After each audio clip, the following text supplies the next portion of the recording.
अभी मेरे साथ दो ब्राह्मण साथ में जुड़े हुए हैं। पहले जानेंगे कि क्या ये लोग दिल्ली से बिहार क्या करने आए हैं। देखिए, संविधान मुझे अधिकार देता है मैं कहाँ जाऊंगा कहाँ नहीं जाऊंगा, हर जगह जाने का अधिकार देता है। ये ना आप तय करेंगे और ना आपके चच्चा मोदी जी तय करेंगे कि अनुराग ओझा बिहार जा सकता है कि नहीं जा सकता। अनुराग ओझा बिल्कुल बिहार आएगा क्योंकि ये बुद्ध की भूमि है। अनुराग ओझा बिल्कुल बिहार आएगा क्योंकि गांधी जी ने यहाँ बहुत आंदोलन किए हैं। उत्तर प्रदेश में बाबा जी खदेड़ दिए हैं का? अरे एक चीज बताएं, हमारे पुरखों ने इनके पुरखों को खदेड़ दिया था। अभी माफी वीर के वंशज अनुराग ओझा को खदेड़ पाएंगे? गलत फहमी में मत जीजिएगा। बेहिसाब हसरतें ना पालिए, जो मिल गया है आप उसे ही संभालिए। हाथ में माइक लीजिए, वही शोभा देता है। ये फर्जी सवाल पूछने से कोई मतलब नहीं बनता है। शिक्षा पर सवाल पूछिए, महंगाई पर सवाल पूछिए, बेरोजगारी पर सवाल पूछिए। पत्रकार पर सवाल क्यों नहीं? पत्रकार पर मैं पत्रकार नहीं ना हूं भाई। हम पे कौन सा सवाल पूछोगे? पत्रकार से पत्रकार सवाल पूछता है जो जनता होती है। सुनने में आ रहा है कि पत्रकारों पे के ज्यादा खिलाफ रहते हैं। पत्रकार किया क्या है आपका? बिल्कुल, पत्रकार ने इस देश का बेड़ा गर्क कर दिया है। जितना इस देश को बर्बाद करने में भाजपा का हाथ है, उतना ही हाथ आप लोगों का है। क्योंकि इस देश को साहब अगर कोई बचा सकता है तो दो लोग ही, और सबसे पहला योगदान मोदी जी का। अगर मोदी जी चाहे तो ये भारत अभी बच सकता है, बस अपने पद से इस्तीफा दे दे। तो पत्रकार दिखाता नहीं, अर्नब गोस्वामी हो गया, पूछता है भारत, पूछता है भारत और गोदी मीडिया पे थूकता है भारत। गोदी मीडिया? बिल्कुल, अगर आप उस श्रेणी पे आते हैं तो आपके ऊपर भी वही लागू होता है। मतलब गोदी मीडिया लोग हो गए? अच्छा, आप गोदी मीडिया हैं या नहीं है? गोदी मीडिया के 5 अच्छे गुण बताइए आप, 5 अच्छे गुण। तो गोदी मीडिया मतलब गोदी मीडिया समझ रहे हैं ना आप? पत्रकार अरे आप हैं या नहीं है? आप हैं या नहीं? पत्रकार लोकतंत्र का चौथा स्तंभ है कि मानते हैं कि नहीं मानते? चौथा स्तंभ है आप? हम हैं, बिल्कुल है, बिल्कुल है आप। अच्छा एक चीज बताइए, जो चौथा स्तंभ होगा वो कौन सा सवाल पूछेगा? आम काट के खाते हैं, चूस के खाते हैं? चौथा स्तंभ जो होगा वो पूछेगा जेब में चिल्लड़ रखते हैं या नहीं रखते हैं? जो चौथा स्तंभ होगा कहेगा बाजू कैसे मुड़ते हैं जी, घड़ी दाहिने हाथ में क्यों बांधते हैं जी? ये पत्रकारों का काम है। मोदी जी से जलते हैं आप? अरे मैं क्यों जलूंगा भाई, मैं क्यों मोदी जी से जलूंगा? मोदी जी मेरे ने बोला था कि बेटी पढ़ाओ बेटी बचाओ। भारत माता की कसम खा के बता दीजिए, और आपने वाकई में अगर पत्रकारिता की होगी तो आप बता दीजिए मोदी जी ने कहा क्या था। अरे तो आप ही तो बताइए ना कि मोदी। नहीं, आप नहीं बताएंगे। मोदी क्या आप नहीं बताएंगे, डर रहे हैं आप। हम काहे डर रहे हैं? तो डर तो आप रहे हैं। मोदी जी ने कहा क्या था? डर तो रहे हैं। मोदी जी ने अनुराग ओझा न कभी डरा है न कभी डरेगा। आप बताइए पहले मोदी जी ने कहा क्या था? बेटी पढ़ाओ बेटी पटाओ कहा था कि नहीं कहा था? नहीं कहा था। अरे भाई, कितने रुपए मिले हैं? कितने रुपए मिले ऐसा कहने को आपको? मैंने एडिटिंग कर दिया गया तो कर दिया गया। एडिटिंग कहाँ किया गया है? क्या बात करते हैं महाराज? मोदी जी समझ रहे हैं ना, सत्ता में है, 14 से पूरा देश चला रहे हैं। अच्छा, आप नहीं समझ रहे हैं, मोदी जी समझ रहे हैं। आप नहीं समझ रहे हैं। अच्छा, वो बोले थे कि नहीं देश थर थर कांप रहा है कि नहीं कांप रहा है? क्यों कांपेगा देश थर थर? देश में संविधान नहीं है। पीछे गया सही? चाइना पीछे, थोड़ा फोकस करिए। चाइना पीछे गया, थोड़ा फोकस करिए। चाइना पीछे, पैर पर फोकस करिए। पैर आपका कहे कांप रहा है? चाइना नहीं कांप रहा है तो हम जानते हैं, लेकिन आपका पाकिस्तान कांप रहा है नहीं कांप रहा है? सुनिए भाई, आपका पैर कांप रहा है, हम भी जानेंगे। जितना ऑडियंस 10,000 20,000 लोग देख रहा है वो भी देख ले। पंडित जी बताइए, पैर कांप रहा है नहीं कांप रहा है? नहीं कांप रहा, नहीं कांप रहा। क्यों? और यही देखिए, देखिए सीधा देखिए, देख लीजिए, मेरा पैर नहीं कांप रहा। अरे दोस्तों, हाथ कंगन को आरसी क्या पढ़े लिखे को कांपेगा तो किसके कांपेगा? अनुराग ओझा का कांपेगा और भाई का कांपेगा। दोनों कांपेगा, हमारा पैर नहीं कांपेगा। दोनों ब्राह्मण लोग का कांपेगा पैर। ब्राह्मण किसी से नहीं डरता है भाई। हम ब्राह्मण बहुत शांत बने हुए हैं। जिस दिन परशुराम बन गए ना, तो आप जहाँ पे खड़े होकर कपा रहे हैं ना अपना पैर, वो भी कपाने के लिए तो आपको कुछ नहीं मिलेगा। CA आ गया, CAA लागू होने वाला है। देखिए एक चीज बताइए, इलेक्ट्रिक बोर्ड को छिपाने के लिए ये नया एजेंडा लाया गया। अच्छा, और ये कहीं ना कहीं प्रधानमंत्री नरेंद्र मोदी जी चुनाव के समय आप नहीं चाहते कि? बिल्कुल मैं नहीं चाहता हूँ नागरिकता सबको नहीं मिले। नागरिकता बिल्कुल मिलनी चाहिए, लेकिन ये बताइए कि चुनाव के समय पे ही नागरिकता देने का काम ही भारतीय जनता पार्टी बढ़िया काम चुनाव के टाइम में होता है। हाँ, चुनाव के समय पर 2 करोड़ रोजगार भी देने का काम हुआ था। प्रधानमंत्री नरेंद्र मोदी जी की जो घोषणाएं होती हैं, जो नीतियां होती हैं, वो चुनाव के समय पे गुब्बारे की तरह फूल जाती हैं। और चुनाव खत्म होने के बाद में फुस हो जाती है। है बात नहीं पांडे जी? एकदम बिल्कुल सही बात है। और जहां तक कि कह रहे हैं कि बढ़िया काम हो रहा है, इलेक्टोरल बॉन्ड घोटाला हुआ थी तो पता है ना आप लोग को सामने से। अभी उससे ध्यान भटकाने के लिए सीधा सीधा किया जा रहा है CA। अच्छा, इससे देश का कोई लाभ है? मोदी जी अभी बिजी है, 24 घंटे काम करते हैं, बाद में करेंगे ना। क्या बाद में करेंगे? क्या लग रहा है कि देश के प्रधानमंत्री हैं, सत्ता में बैठे हुए हैं, हाँ, बढ़िया काम करते हैं, पूरी देश दुनिया बड़े बड़े लोग उनको प्रोत्साहित करते हैं, पूरा देश उनका बड़बड़ाई कर रहा है, मोदी मोदी कर रहा है। कहाँ मोदी मोदी, कौन कर रहा है? सिर्फ गोदी मीडिया मोदी मोदी कर रही है और कोई नहीं कर रहा है। और दर्शकों, मैं आपसे एक बात कहना चाहूंगा, आज के देश के युवाओं के लिए जितना खतरनाक बीड़ी सिगरेट तंबाकू नहीं है, उससे ज्यादा खतरनाक ये गोदी मीडिया है। अच्छा, आप लोग देख सकते हैं अच्छे से, इन्होंने ना महंगाई पे एक भी सवाल पूछा, ना बेरोजगारी पे एक भी सवाल पूछा। उतने देर से चाइना, पाकिस्तान, सीए ये किए जा रहे हैं। इससे क्या होने वाला है देश का? मैंने देश की नागरिकता मिलेगा कि नहीं मिलेगा, ये बताइए। मैंने पहले ही कहा कि चुनाव के समय पर नागरिकता देने का, सर्टिफिकेट बांटने का ही काम करेंगे। 2000 देने का तो काम किए अरे थे। सुनो साहब, कितना रोजगार दे दिया है? 7 लाख नौकरियां दी है ना जी। ये आपको नौकरी काहे नहीं मिली फिर? ना, आपको नौकरी काहे नहीं मिली फिर? अब कर ही रहा ना नौकरी जी, अब कौन सा नौकरी चाहिए मुझे? मोदी जी की मोदी जी की नौकरी करोगे? हाँ? रेलवे में नौकरी नहीं दिया तो आपको मोदी जी की नौकरी करना पड़ रहा है। 5696 दिया ना जी, धीरे धीरे करेंगे। अच्छा, धीरे धीरे करेंगे। नारा क्या था कि 2 करोड़ रोजगार हर साल देंगे, बोला था कि नहीं बोला था? बोला तो था। बोला तो था तो कह दिया नहीं। भुला गए होंगे। भुला गए होंगे तो उनको याद दिलाइए। जो अभी आपने शुरू में ही बताया कि लोकतंत्र का चौथा स्तंभ है मीडिया। तो एक स्तंभ को तो तोड़ दिया, अब आप लोग उनके चंड चंबुकम कर रहे हैं। जैसे कोई होता नहीं जो चापलूस होता है। मान्यवर काशीराम ने कहा था कि जिनको बचपन में चमचागिरी की लत लग जाती है, उनकी पूरी जवानी दलाली में गुजर जाती है। तो करो भाई, हमको कोई दिक्कत। मोदी जी से डरते क्यों हैं? अच्छा, एक चीज बताइए, डरा कौन हुआ है और गरज कौन रहा है, ये दुनिया जानती है। अनुराग ओझा को बताने की जरूरत नहीं है। दिल के अंदर वो है, डर है, तब तो गरज रहे हैं आकर के। एक्सरे करवा लीजिए, वो वॉशिंग मशीन में मोदी जी के वाले डलवा के देख लीजिए कि डर रहे हैं कि नहीं डर रहे हैं। पता कर लीजिए एक बार। जहां तक आप बोल रहे हैं कि डर रहे हैं, हमारे सामने भी आप माइक घुसेड़ रहे हैं। डर हम नहीं, डर आप रहे हैं और तानाशाह रहा है।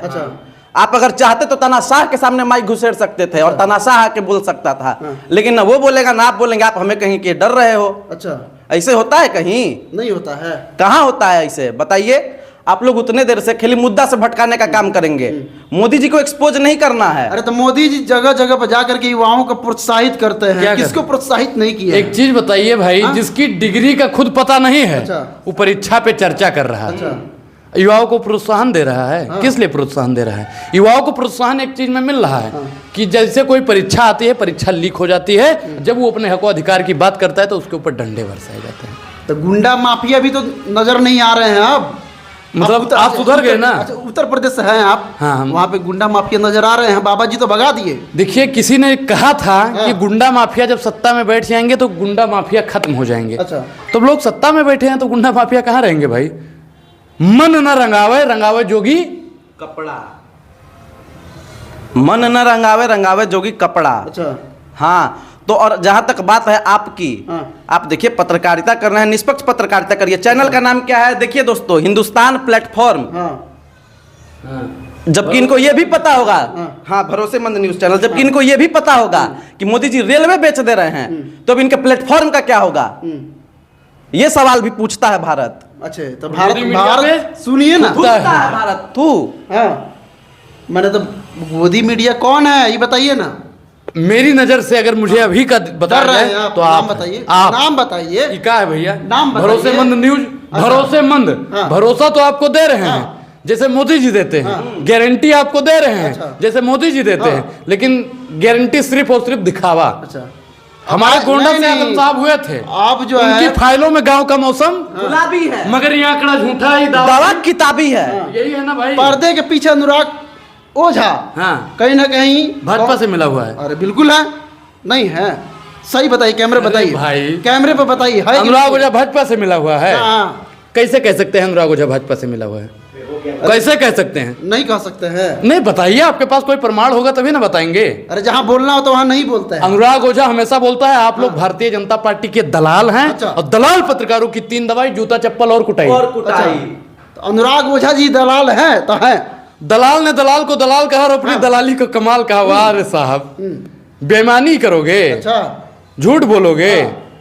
एक तो फिर बिहार में आने की मकसद क्या था? चूंकि आप जानते हैं कि गठबंधन इस बार भारी बहुमत से निकलने वाला है, तो आप आगे बीजेपी का सपोर्ट कर लीजिए। एक चीज बताएं, हम राजस्थान भी गए थे, उत्तर प्रदेश भी गए थे, अभी 4-5 महीना पहले नेपाल भी गए थे। तो इसका मतलब कि हम वहां जा रहे हैं सरकार बनाने के लिए। नेपाल गए थे तो नेपाल में सरकार बनाने के लिए गए। क्या करने गए? अरे घूमने का अधिकार हमको नहीं है। आप पढ़ो भैया, अनपढ़ हैं, इनको कुछ समझाइए पांडे जी। अच्छा, संविधान देश में ये नियम नहीं है कि कोई भी व्यक्ति अगर अच्छा हम भारत के नागरिक हैं कि नहीं हैं, बताइए पहले बताइए, है कि नहीं है, है कि नहीं है कि नहीं है, अरे बोलिए ना, बोलिए ना। तो फिर मोदी जी सुनिए ना, फूल बेच देंगे, चमन बेच देंगे, और ये गोदी मीडिया के हाथ में ये माइक रही तो एक दिन पूरा वतन बेच देंगे।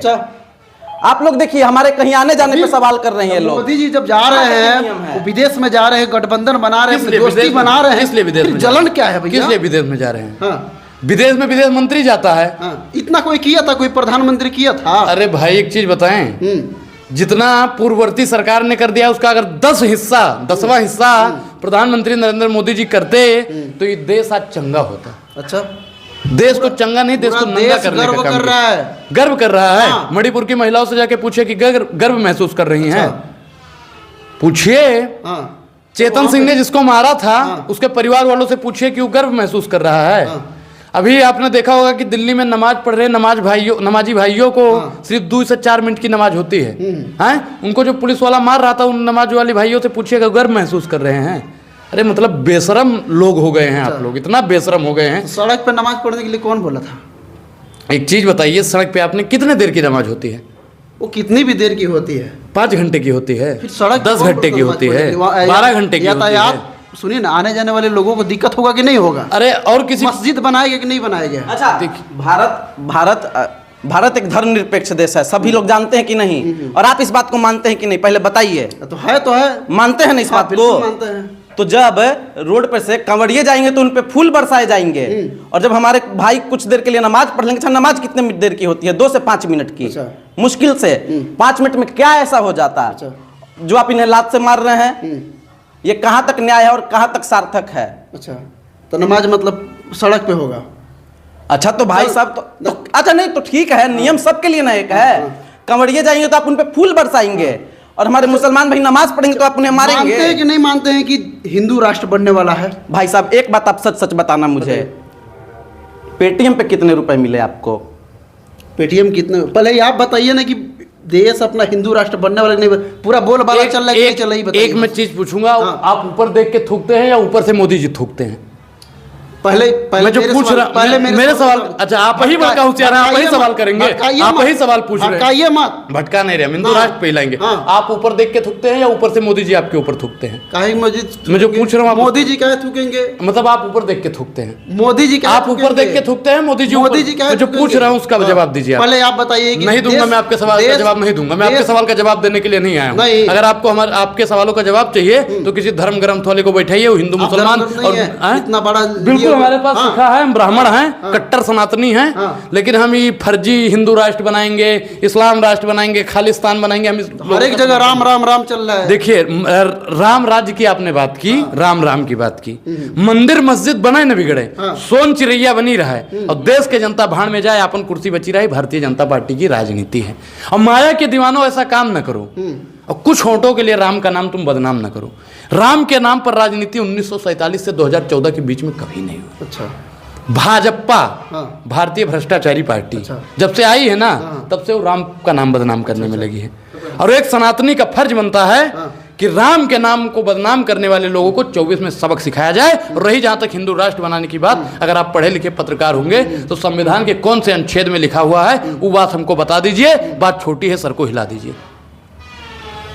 चलिए, मेरे साथ थे अनुराग ओझा और अमितेश पांडे।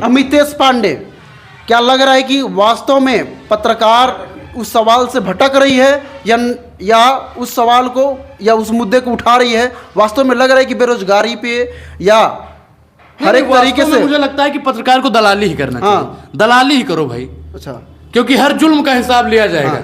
अभी हम बदले हैं, बदले तो साहब अभी बाकी हैं, आप दलाली करिए। चलिए, तो पत्रकार होने के नाते मुझे भी थोड़ा शर्म महसूस हो रहा है इस तरह के, क्योंकि देखिए पत्रकार होना ही सबसे बड़ा ये नहीं है। पत्रकार बन के अपने काम पे, कर्तव्य पे, अपने जगह पे स्थिर रहना भी बहुत बड़ी सवाल है।